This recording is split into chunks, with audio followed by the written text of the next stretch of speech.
Welcome to Maurine's meditation page. These meditations are offered free in service to the divine. If you're interested in working with Maurine, learn more at headtoyourheart.com. So I want to welcome my dear friend, my spiritual mentor, Reverend and oneness trainer, Gwen Mitchell. Thank you so much, because it's been a while since we reconnected with our oneness roots, because that is the root of this meditation group, is oneness. And I know it's rather eccentric. We do all kinds of wonderful meditations, but it is wonderful to come back to oneness. Oneness is very precious to me. I think all of us who are familiar with oneness have always been affected by the wonderful energy that is undeniable. And so I just thank you again, Gwen, for showing up for us tonight, and I'll turn it over to you. Oh, you're on mute. Yes, that's right. Thank you, Maurine. It's really a pleasure to be here amongst friends, and haven't seen you all in a while. And I guess no one has really seen each other in person very much in the last year, and you always remain close to my heart.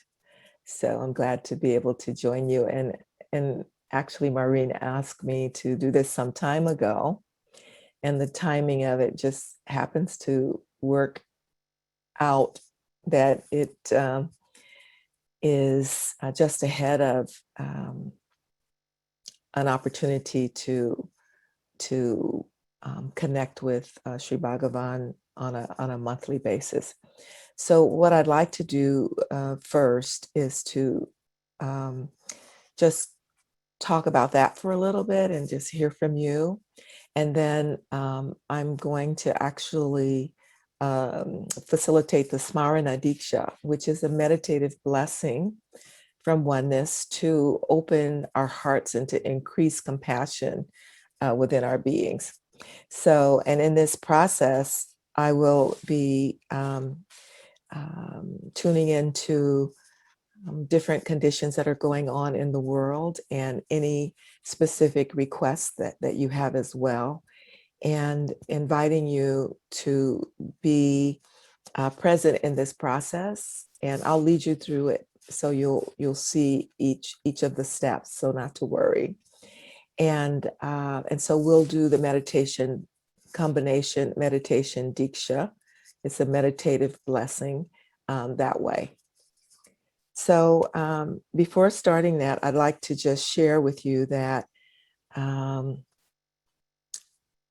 June 26th, Sri Bhagavan will be opening up the teaching process that he has been doing with the folks in India for the past 3 years to the Western world. And he's doing that because a sense of urgency in terms of really helping to shift human consciousness. So those classes in India have been referred to as the Mukti and Moksha class. And Mukti refers to enlightenment during one's lifetime, and Moksha refers to enlightenment when you're leaving the body. And so,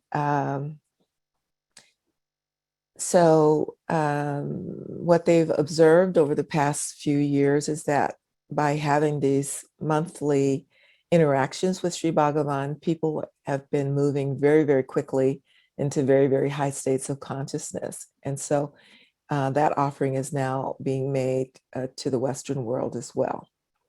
So first, what I'd like to do is just talk a little bit about enlightenment, because there's many different ways of understanding that.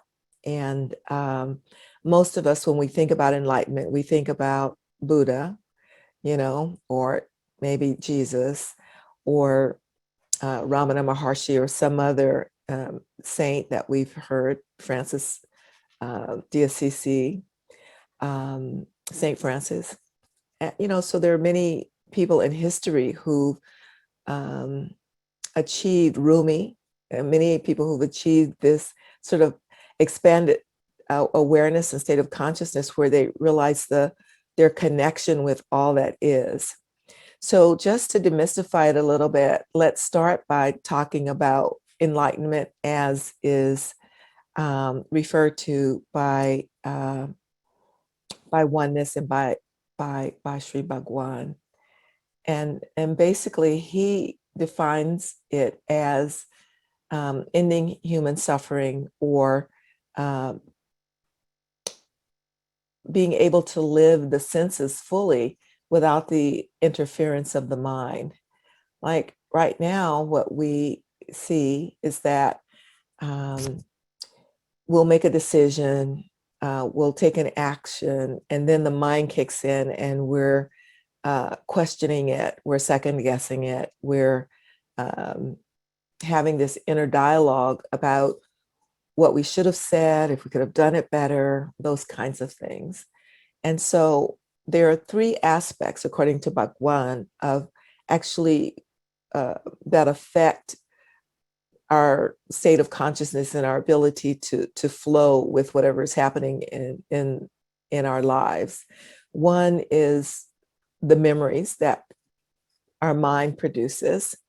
And so we're constantly being pulled into things that happened in the past, or things that we feel bad about or not sure of, or we question.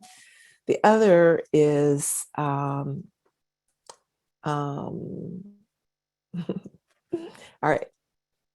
intellect, right? What our thoughts about things are kind of like a rational approach to life. And so we've been inundated throughout our lives with so much information and knowledge, and particularly right now when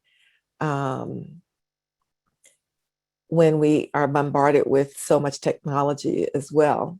And so these are the way the thoughts flow in and out of the mind. They also prevent us from being fully present and to whatever is happening. And then finally, the self. So the self is our identification with like who and what we are, and our race, our nationality, our gender, all of these conditionings that form our basic identities that we're fairly attached to, and probably in some respects cannot even imagine life without those identities. Can I ask a question? Would the self also be another word for it? Is it the ego, or why do they call it the self and not the ego? I'm sorry, and I didn't see where the question came from. It's from Maureen. Okay, Maureen, fine. Yeah, I was just so, I mean, I think you can call it the ego, but we think of that in pejorative terms a lot. We think of the ego as something bad or out of control. And basically, I think this is a simplification to not put the value judgment on it about whether or not it's a good thing or a bad thing. It's just a thing, it's the way it is.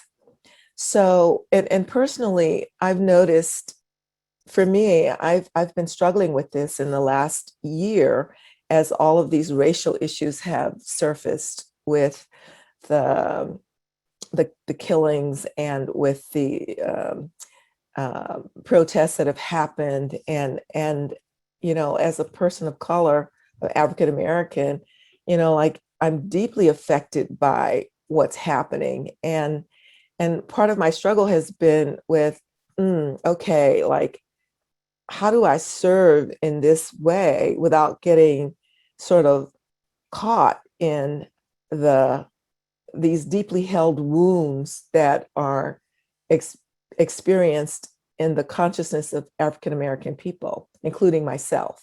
So I can see some value in why this part needs to be addressed. So personally, what I've been doing is really allowing myself to feel what's there, and to really continue inquiring about what way can I respond, and in what way serves, like, do I need to go out and protest and hold signs? Do I need to get on a platform and make statements? Do I need to weep and, cry my eyes out? What way really, really serves? And so that inner guidance is what is sort of leading my response in that way. And I've been struggling with, okay, like, I don't want to miss enlightenment because I'm so attached to my identity as an African American woman. You know what I mean? I realized that on a deeper level, we are one consciousness. There's one consciousness that's having this experience of life, and it shows up, this experience of life, in many different ways with many different perspectives, and a whole lot of conditioning and programming. And so what we're affected by is that conditioning and programming. And that's what tells me what I should feel and how I should react, and, what's a personal affront to me, those kinds of things. So the value of enlightenment in this case is that it actually begins to, through this neurobiological or mystical surgery that's taking place, it begins to quiet those parts of the brain that are engaged in that compare contrast function, that are engaged in that conditioned response, so that I can be in the moment and be with what's happening in the moment from a place of stillness and silence, and act accordingly. So, for instance, James, I can be with you even though you look different from me, and even though for some folks, they might not be able to be with you. I can be open-hearted with you, and I can receive you because I'm coming from a place that's not informed by that conditioning, and I'm not making judgments about who you are based on my conditioning. I'm open to receive you however you present. Does that make sense? I just chose you. Okay. I could have chosen anybody. Okay. So anyway, I think that there is value in as those sort of limiting notions that we have about ourselves, as those quiet down, what happened is the more expansive understanding of who we are and what we are comes more to the surface. And so, it's not like everybody is going to be a mystic poet. It's not like everybody is going to be a Buddha, or everybody is going to be sitting under a tree giving lessons and teachings, right? You don't have to give up your profession because you're enlightened. In fact, in oneness, the beautiful thing is that the teaching is that for you to be really a fulfilled person, you have to have success both on a material level, physical level, and a spiritual level. And so for many of us, what that means is that we'll be able to be in our lives in a way that makes sense and contributes to solutions, and is not adding more flame to the fires that are going on around us.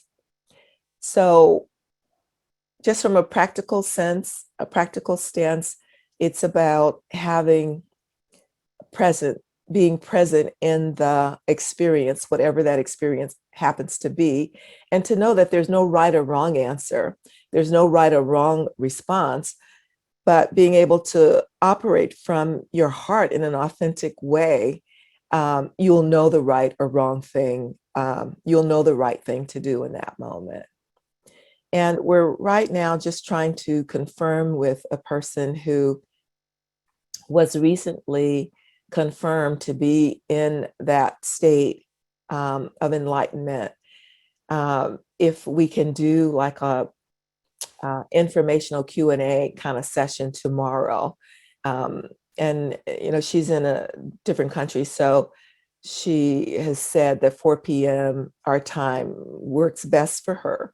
And so, again, we're just trying to work out the details. And if anyone is interested in knowing about that or being informed when it's confirmed, please just put your email in the chat and I'll make sure that you get invited to that. So you can hear from a person who's actually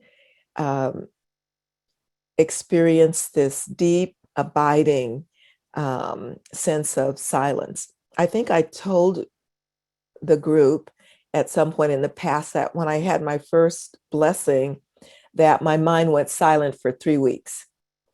That I literally understand what's meant by that state because I experienced it, a taste of it. And that's what drew me into oneness, basically.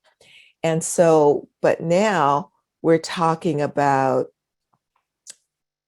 not just 3 weeks, we're talking about being in that state on an ongoing basis. And also to clarify, it doesn't mean, I still went to work every day. I still did everything I needed to do. I was able to be more efficient and more tuned into what was needed because I didn't have all that noise in my head about whatever, all that secondary chatter, I call it, that was going on about everything else in the world. So hopefully that adds a little clarity. Bhagwan says that because we're so filled with thoughts and ideas and concepts that we really miss out on the beauty of life, of living, that we don't experience the preciousness and just the joy of ordinary everyday things. And that part of this whole process is to make it possible for us to experience those things. Like the joy that the little puppy is feeling when he's running down the street. Like someone wrote today that she was walking out right after the course we had yesterday, and a bird was singing, and it was so prominent. It felt like the bird had flown into her head, and that it was the most beautiful sound she had ever heard. So I'm saying that we are existing, and Bhagwan says we're existing, and that what we have missed is really the quality of living that's possible for all of us. And so this process is to make that quality possible. The final thing I'll say about this is that if you look at the world today, it doesn't take much to see that we're really in trouble. That, if you look at the suffering that's going on in the world all around us, the number of people that are hungry, the people who are homeless, the people who are ill, the people who are in fear, people who've been abandoned. If you look at the state of the world, it's pretty screwed up, and the only thing that's going to change that is like a huge shift in humanity's consciousness. And in order for that shift to take place, there have to be people who are willing to have their own consciousness shifted so that they can become beacons for the consciousness of humanity. And what that means is that every person who's enlightened, your consciousness will affect the consciousness of 100,000 people. And that's why so much emphasis has been placed on gathering 64,000 or 74,000 people based on the world's population, enlightened beings to shift humanity so that we have an inner golden age, not just an outer golden age. You've seen a lot about artificial intelligence, and there's so much progress being made with AI right now. Until in 30 or 40 years, it won't be necessary for people to work. And the question is, what will you do? You know, what will we do? I mean, some of us might be already on the other side by then, you know, but for those who are left, what are you going to do with your full days? I mean, how are you going to be in life, and how will you show up in life? And so in order for you to be able to function in a technological golden age, you need to have an inner golden age as well. And that inner golden age comes through a shift in consciousness. And that shift in consciousness is enlightenment, not going to the forest, you know, giving up your possessions, but having those three aspects: the memories, the identities, and the self, essentially, the intellect and the self shut down, so that you're able to show up and meet life as it appears to you.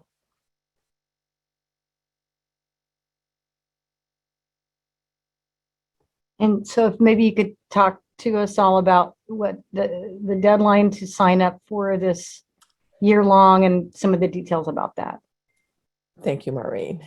So the course is for 12 months, and it will be held on the last Saturday of the month, every month. Pacific time will be 5 a.m. to 7 a.m. It might only be 90 minutes, but they said to block out the time, the 2 hours, just in case. And it will include a ritual. For instance, we'll be observing and witnessing and participating in a ritual, some of that holy stuff. And we will get a blessing from Sri Bhagavan, direct Deeksha for the group through Sri Bhagavan. He will be answering questions every month on Zoom. He'll be with this group. And we're taking the names and the photos of everyone who registers and sending them to India. They're being put in a special sacred pot where rituals will be done for our enlightenment on a monthly basis. The cost for this course is $625. The deadline for registering is India time, June 10th. And so we're asking people to register not later than June 9th.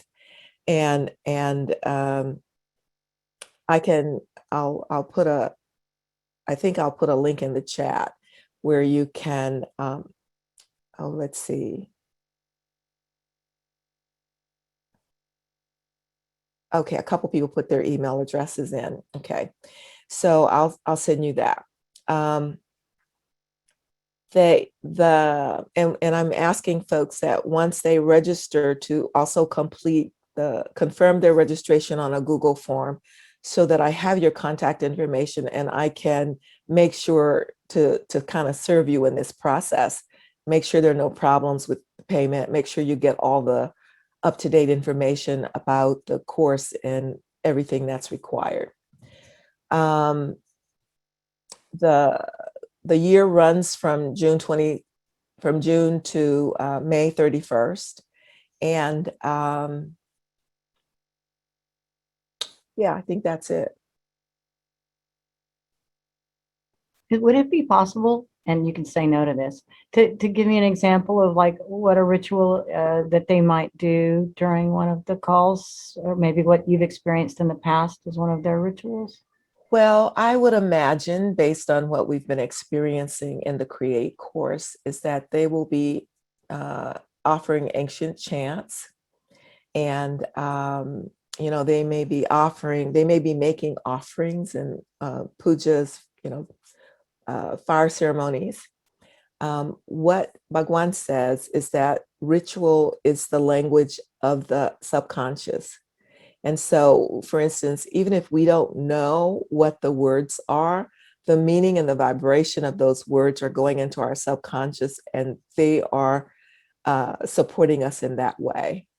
Lately, in some of the Create courses, we've been listening to some chants, some ancient chants that have specific purposes associated with them. And we've been staring into a flame that is, at Satyaloka, one of the sacred campuses, the sacred campus where the phenomena of oneness first emerged. And I would imagine it goes something like that. In the courses, I imagine we will have some processes. We may have homework to do. We'll be getting a blessing for health, wealth, and relationships. And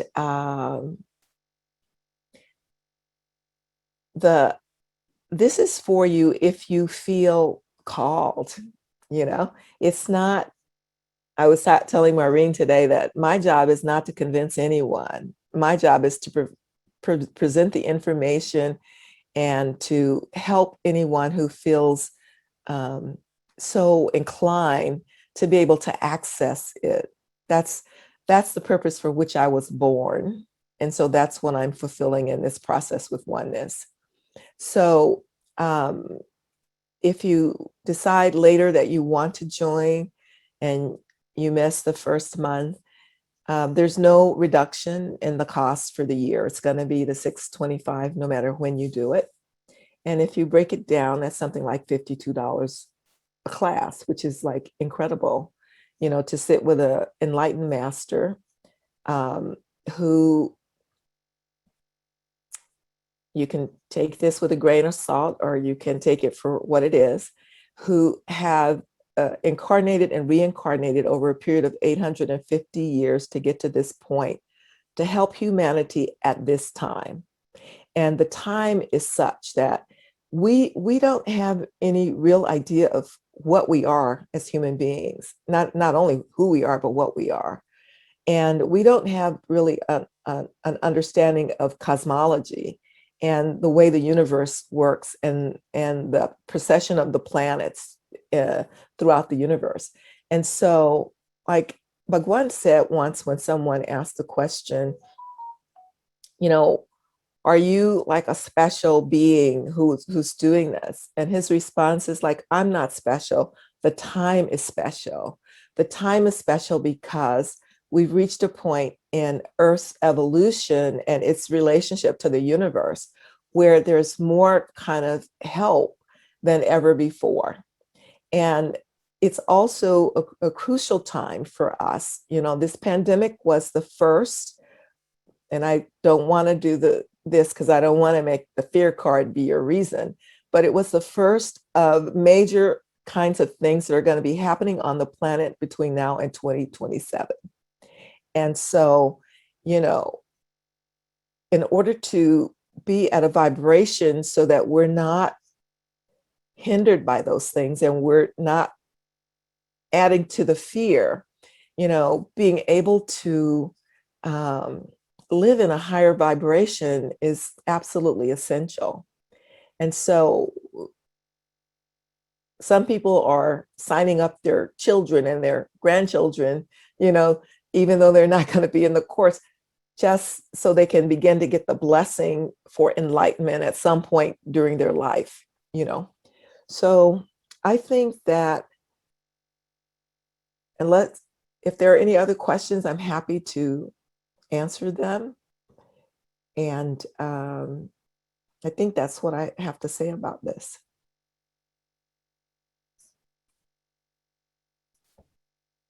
Yeah, thanks. We didn't mean to take up all the time with it, but I just wanted to know more about the course, and the timing worked out perfect for you to tell us about it tonight. So thanks for taking the extra time to do that. No, you're so welcome. You're welcome. So am I able to share screen? I just want to be able to get some music going in the background. Okay. Well, does anyone else have any questions? Because we have time to do the Smarana Deeksha still.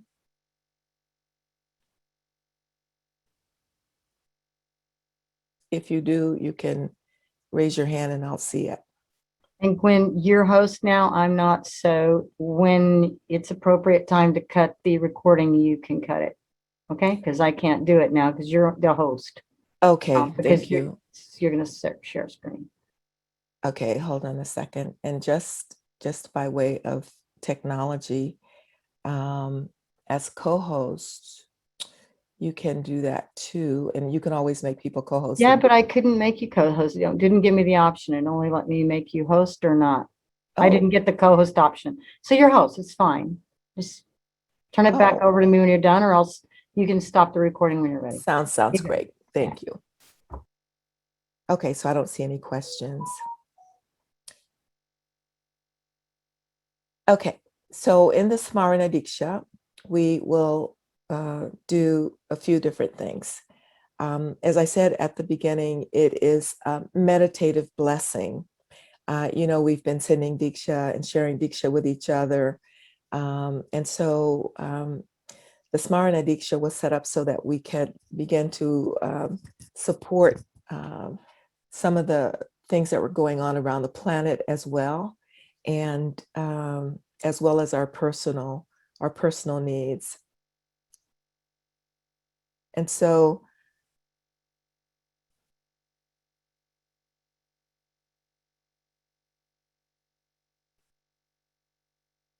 I'm just going to take a couple of seconds and pull up my playlist.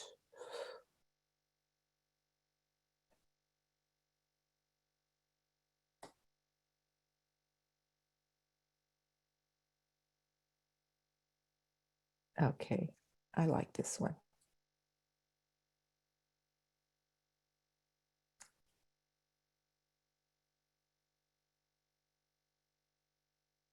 So I invite you to take a couple of deep breaths.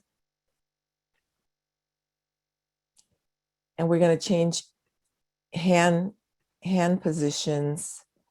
A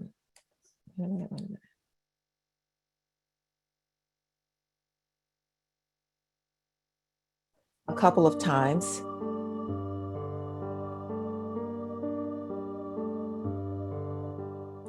We're going to start with our hands in Pranakriya 1, or they call it Jyan Mudra, where your index finger and the tips of your thumbs are connected. And we're going to take 7 deep breaths. And then I'll invoke the cosmic consciousness. And when we're doing that part, we'll have our hands in the prayer mudra, namaskar. And then I'll list a few conditions in the world and the specific prayers that you've asked for. And then I will chant, and everyone who knows this is welcome to join the Ekam mantra 7 times, Hamsa Soham Ekam. This mantra means I'm in the divine is in me, we are one. Okay, so I'll invite you, and you're welcome to chant that too in your space.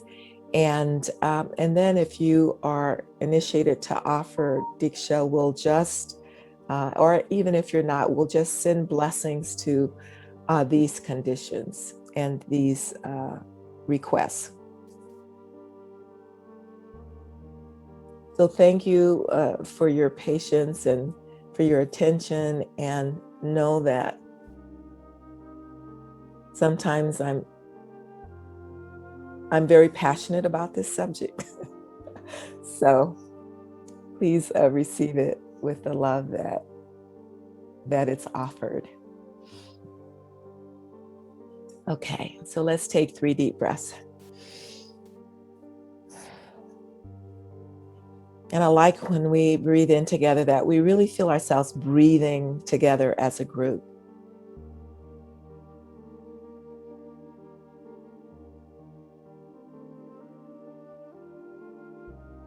And that we feel our connection together.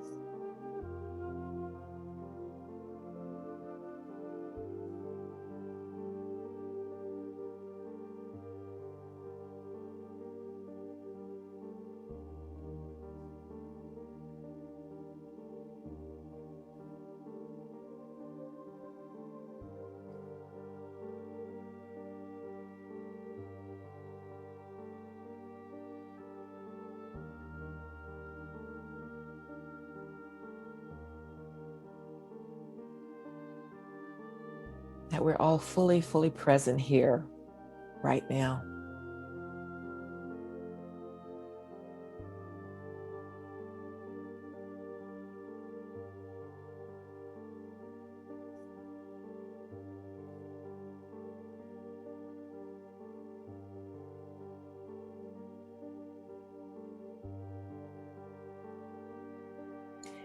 And so now you may place your hands in the Pranakriya 1 position.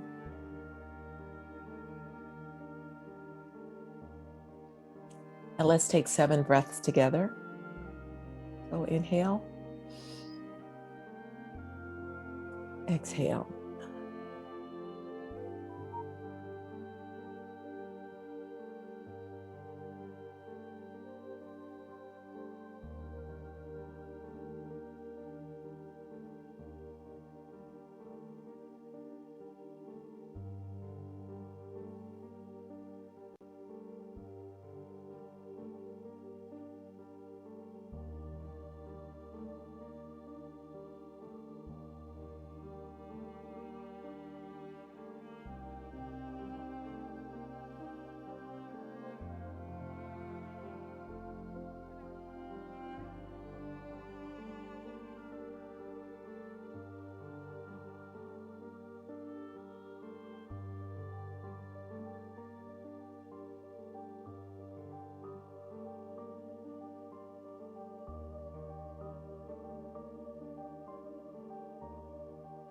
Now, if you'll bring your hands into the Namaskar Mudra, prayer position.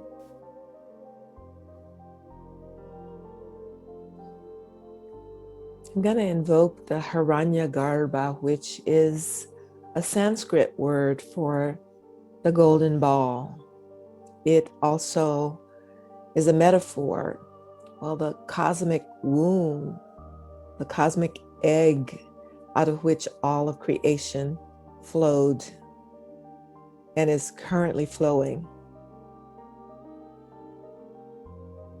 So we understand this by many different names and many different words. It doesn't matter. You relate to it however it feels comfortable to you. I like to call it the source of creation.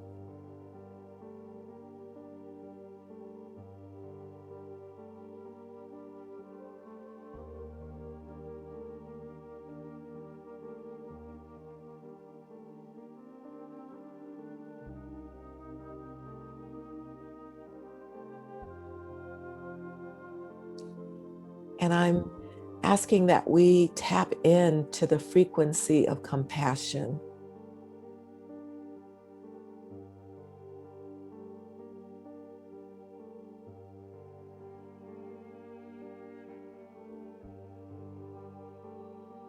That this process is to activate our hearts and to allow us to feel deeply for what is going on in our world.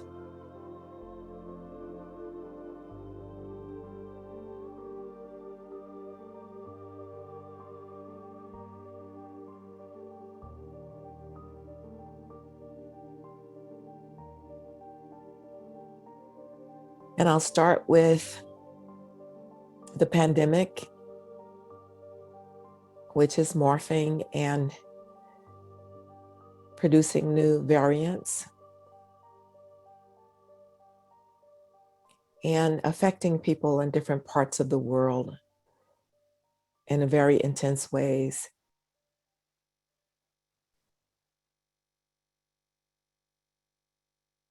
So we want to allow ourselves to feel deeply for those people who are affected by the virus, those who have contracted it, those who are now described as long-termers who are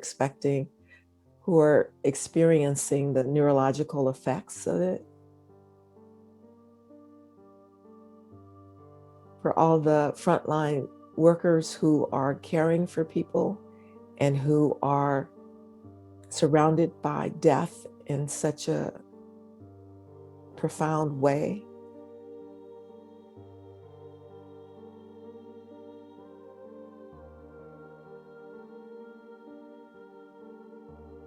And for all the people who have lost family members or who are separated from their family members because of this illness.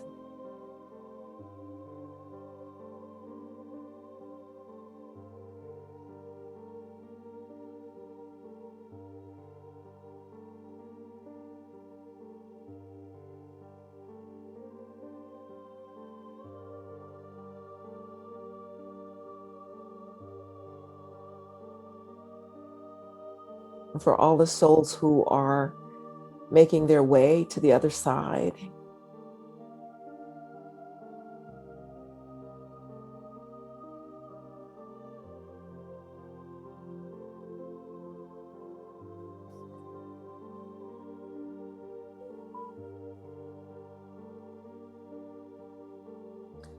And for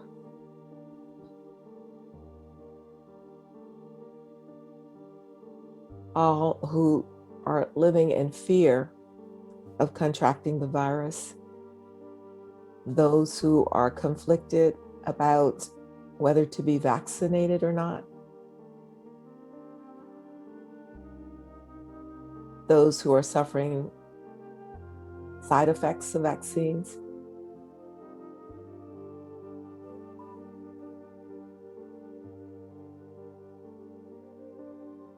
We refer to this as one group.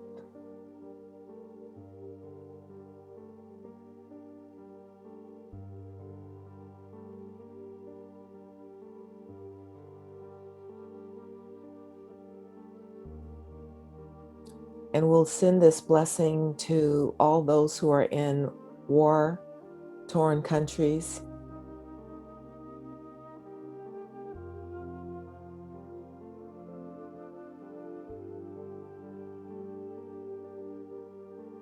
the injured, those who've had to flee their homes,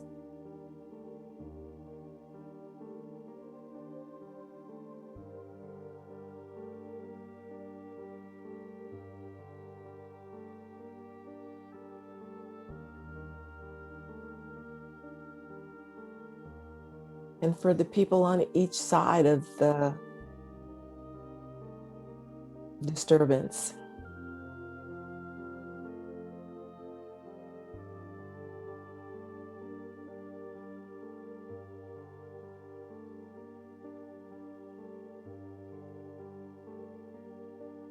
Recognize that all of us are functioning out of our programming and conditioning.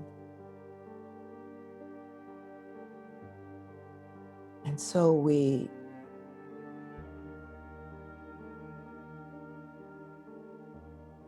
open our hearts with compassion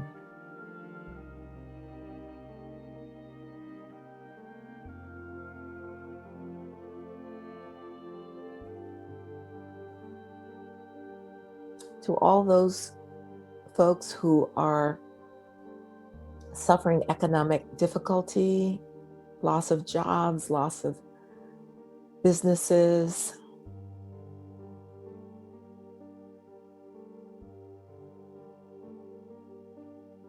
loss of income.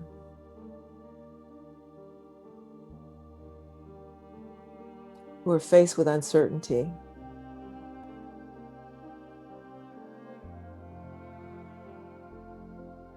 We open our hearts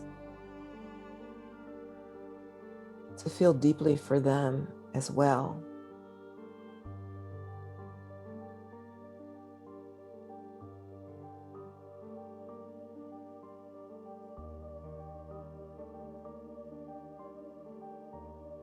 We include in this blessing those people who are a part of our soul circle, people who have come in with karmic ties to us, either as family members or friends or enemies,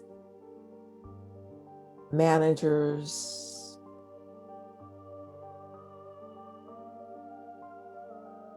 teachers.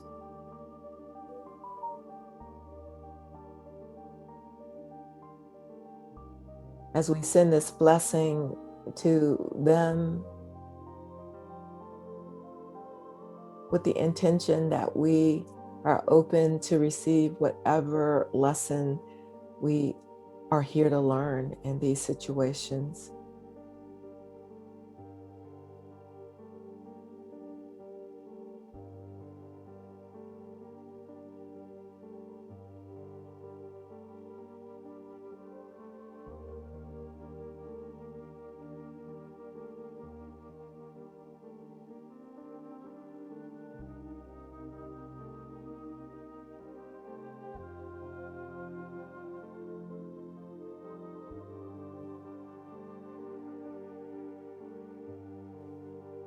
We also send the blessing to Diana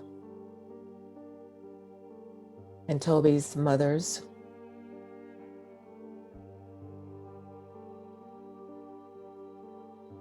for their well-being.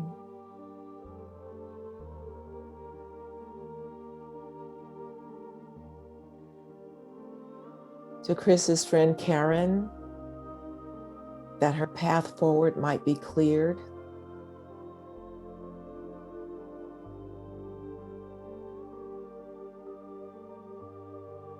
To Shannon, Dorothy Parker, Phil, Marianne, and Caroline.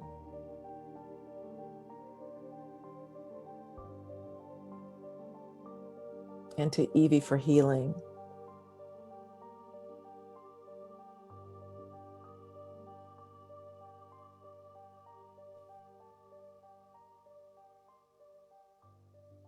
So we're praying for physical, emotional, and mental healing for everyone mentioned.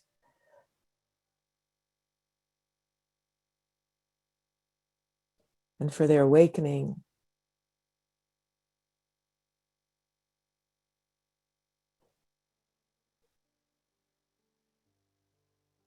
To the present.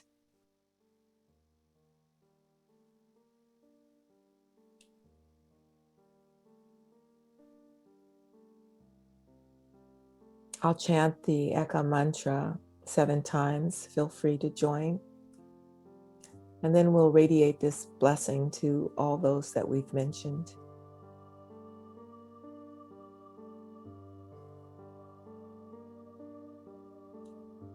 Hamsa soham ekam. Hamsa soham ekam. Hamsa soham ekam. Hamsa soham ekam. Hamsa soham ekam. Hamsa soham ekam. Hamsa soham ekam. I'm in the divine. The divine is in me. We are one.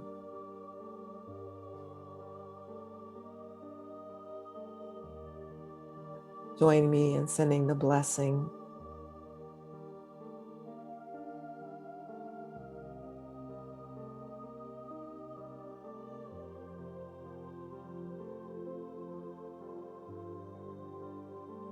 To all of these, and Gail, Maurine's godson. So let us first call to mind those people who are affected by the COVID pandemic. And feel our hearts open wide. And let's visualize a golden ball of light coming in to the crowns of all these people everywhere. And if it's difficult to see that, you can choose a single person and visualize that golden ball coming into that person and anchoring into the heart center as a representative, a stand-in for all who are affected in all the different ways that we've mentioned by the COVID pandemic.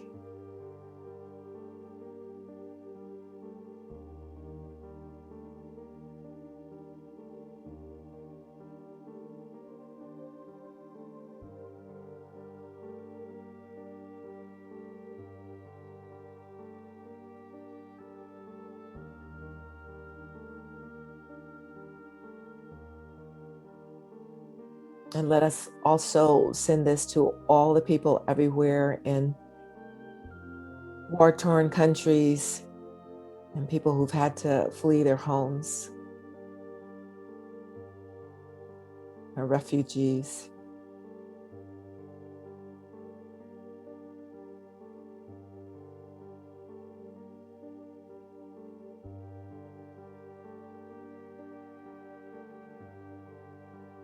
And see this light coming into you and going out through your heart center as well, to all that we've mentioned.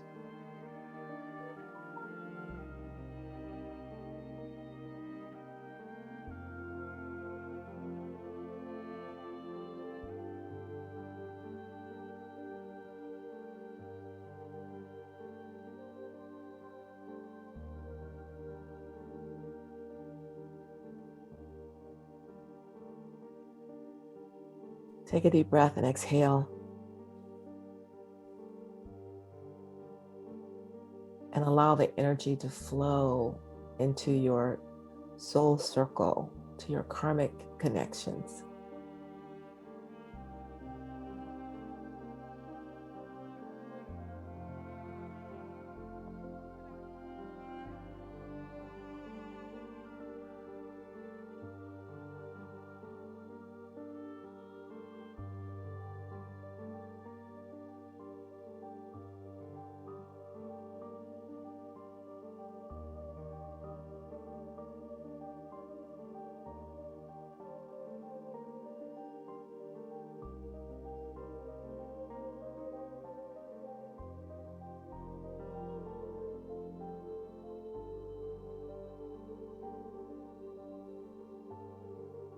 And now, to all of those that we articulated at the request of everyone on this Zoom,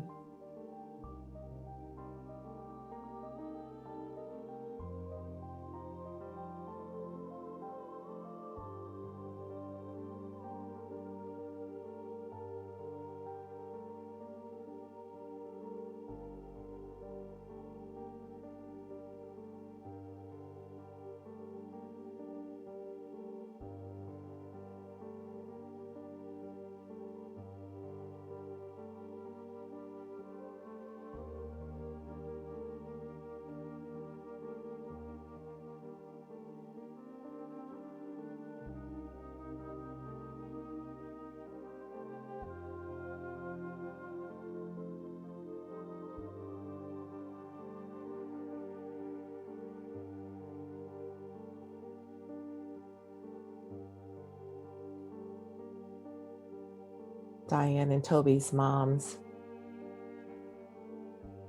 Karen,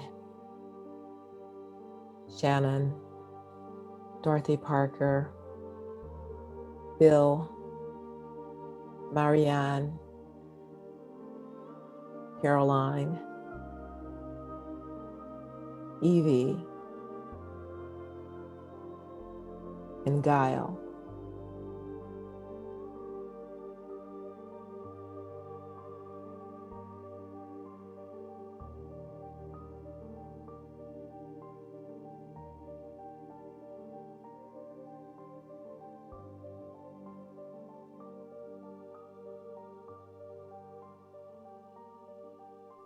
And finally, for everyone on this call tonight,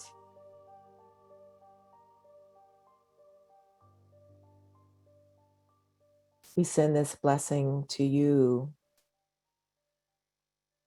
to Maurine, to James, to Diana, to Toby, to Luba, to Chris, to Anna, to Gardner, to Annette, to Marianne.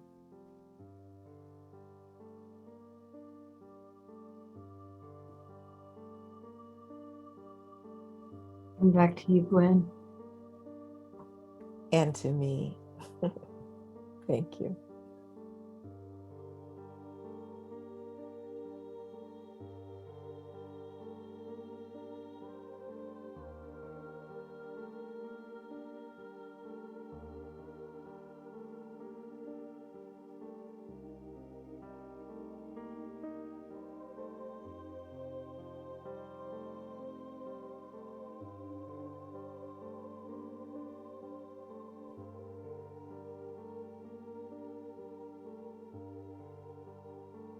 And finally, let's visualize the planet Earth, with a feeling of gratitude to Mother Nature for all that she has given us,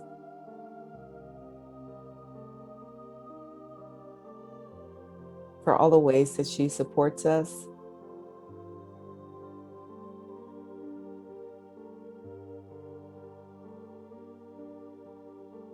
We visualize this golden light, this light that's brighter than 10,000 suns,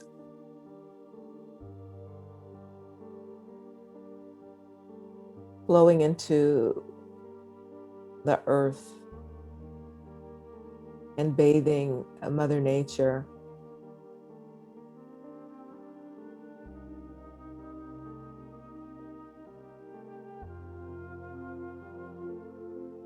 Bringing restoration and healing to all that's out of balance.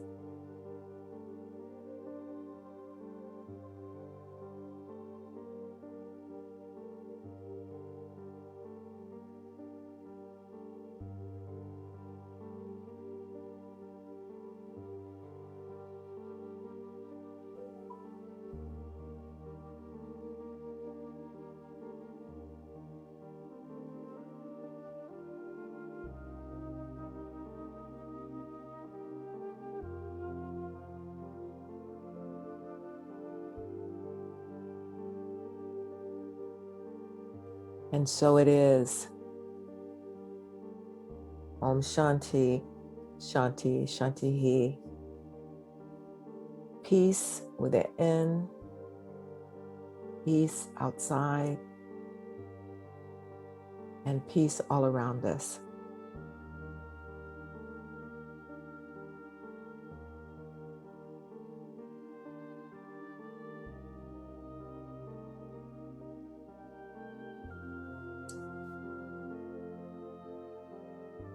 Whenever you feel you're ready,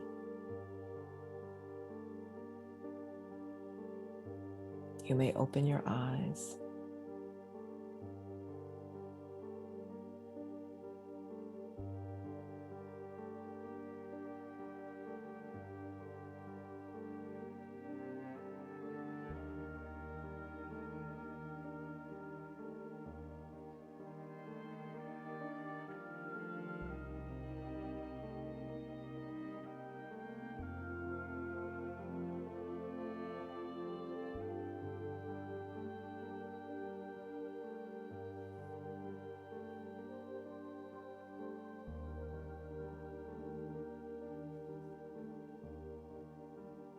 So thank you all for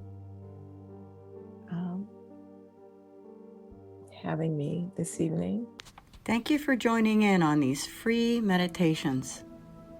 If you're interested in working with Maurine privately, learn more at headtoyourheart.com.